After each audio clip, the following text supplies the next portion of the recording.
The world information and entertainment channel में आप सभी का स्वागत है। मैं मोहम्मद बुरहान कुरैशी हमारे चैनल पर आपका स्वागत करता हूं। हजारों साल नरगिस अपनी बेनूरी पे रोती है, बड़ी मुश्किल से होता है चमन में दीदार पैदा। एक ऐसा कलाकार, एक ऐसा उम्दा अभिनेता जिसके बारे में कहा जा सकता है कि न भूत हो न भविष्य हो, न उसके जैसा कोई था और न उसके जैसा कोई होगा। एक ऐसा महान कलाकार जो अगर आज हयात होता तो अपनी उम्र की सेंचुरी बना चुका होता। अभिनय की दुनिया का बेताज बादशाह, एक ऐसा बादशाह, एक ऐसा अभिनेता जिसकी एक्टिंग की नकल सदी के महानायक और बादशाहों तक ने उसकी एक्टिंग की नकल की बदौलत आज कामयाबी की सीढ़ियां चढ़ी, जिसने न सिर्फ हिंदुस्तान बल्कि पूरी दुनिया में अपनी एक्टिंग का लोहा मनवाया, जो खुद अपने आप में एक्टिंग की दुनिया का एक इंस्टीट्यूट था। हिंदुस्तान का कोहिनूर, अभिनय की दुनिया का बेताज बादशाह, one and only one, Dilip Kumar. Dilip Kumar का असली नाम मोहम्मद यूसुफ खान था।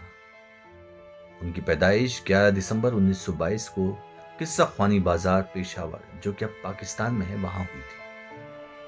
अपनी फैमिली के साथ दलीप साहब पेशावर से मुंबई शिफ्ट हो जाते हैं, लेकिन अपने पिता से कुछ नाराजगी की वजह से दलीप साहब पुणे शिफ्ट होते हैं। दलीप साहब अच्छे खासे पढ़े लिखे इंसान थे, काबिल इंसान थे। अंग्रेजी जबान और उर्दू जबान में उनको कमाल की महारत हासिल थी। दलीप साहब फिल्मों में स्क्रिप्ट राइटिंग और डायलॉग राइटिंग के काम के लिए मुंबई आते हैं।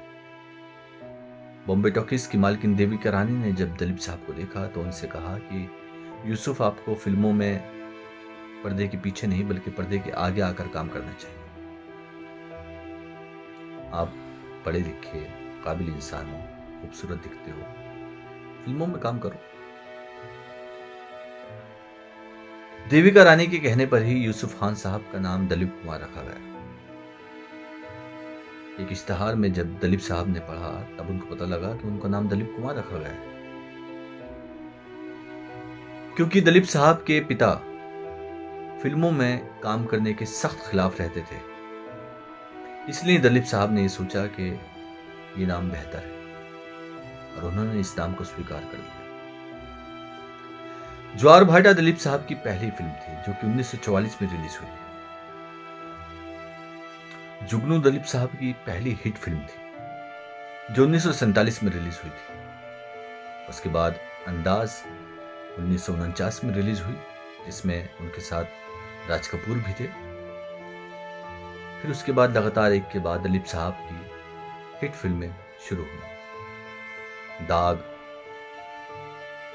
दीदार, उड़न खटोला, देवदास, मेला, मुगले आजम, जिसके बारे में हम सभी जानते हैं कितनी कामयाब फिल्म थी। मुगले आजम पहले ब्लैक एंड वाइट रिलीज हुई थी, 2004 में उसको दोबारा से कलर करके रिलीज किया गया था। गंगा जमुना, मधुमती, सगीना, लीडर, मशाल, शक्ति, सौदागर। कला दलीप साहब की आखिरी फिल्म थी, जो 1998 में रिलीज हुई थी। दलीप साहब एक लौते ऐसे अभिनेता है जिनको 8 बार फिल्म फेयर अवार्ड मिला है। आज तक किसी भी अभिनेता को 8 बार फिल्म फेयर अवार्ड नहीं मिला है। दलीप साहब को 1991 में पद्म भूषण अवार्ड मिला। 1994 में दलीप साहब को दादा साहब फाल्के अवार्ड मिला। 1998 में दलीप साहब को पाकिस्तान का सबसे बड़ा अवार्ड निशान इम्तियाज मिला।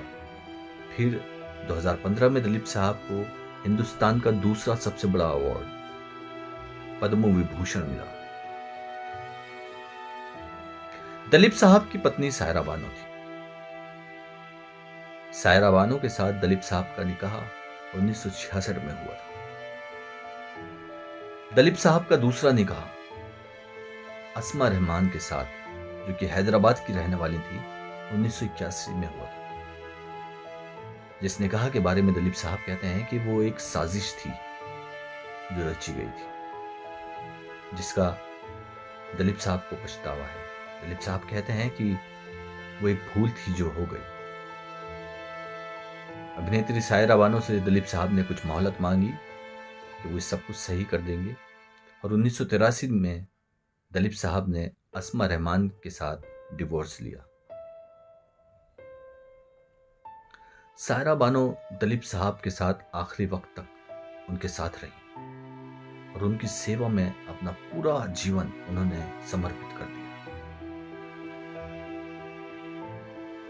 दलीप साहब एक ऐसे अभिनेता थे जिनकी सिर्फ एक्टिंग देखने लोग सिनेमा हॉल तक आते थे।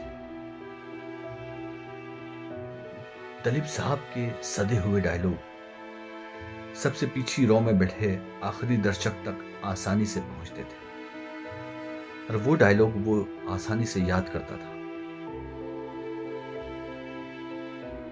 चेहरे पर बहुत खूबसूरत मुस्कान दिए दलीप साहब हमेशा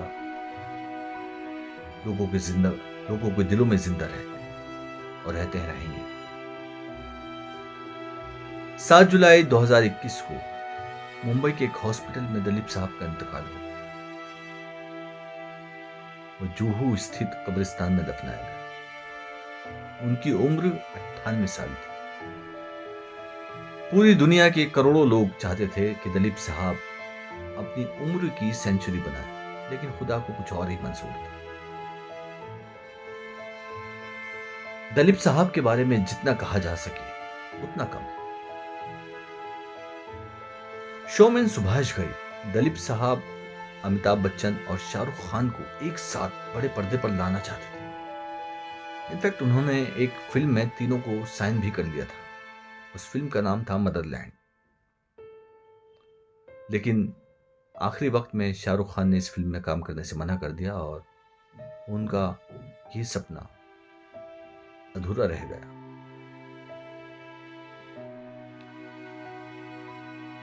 अभी तक आपने हमारे चैनल को सब्सक्राइब नहीं किया है तो हमारे चैनल को सब्सक्राइब करें, इस वीडियो को लाइक करें, इसे शेयर करें, कमेंट जरूर करें। कमेंट्स करके हमें बताएं कि आपको हमारी वीडियो कैसी लगी, और बेल आइकॉन पर क्लिक करें ताकि हमारी अगली इंफॉर्मेशन, हमारी अगली वीडियो आसानी से आप तक पहुंच सके।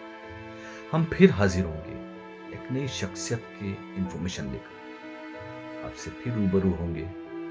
तब तक के लिए हमें इजाजत दीजिए।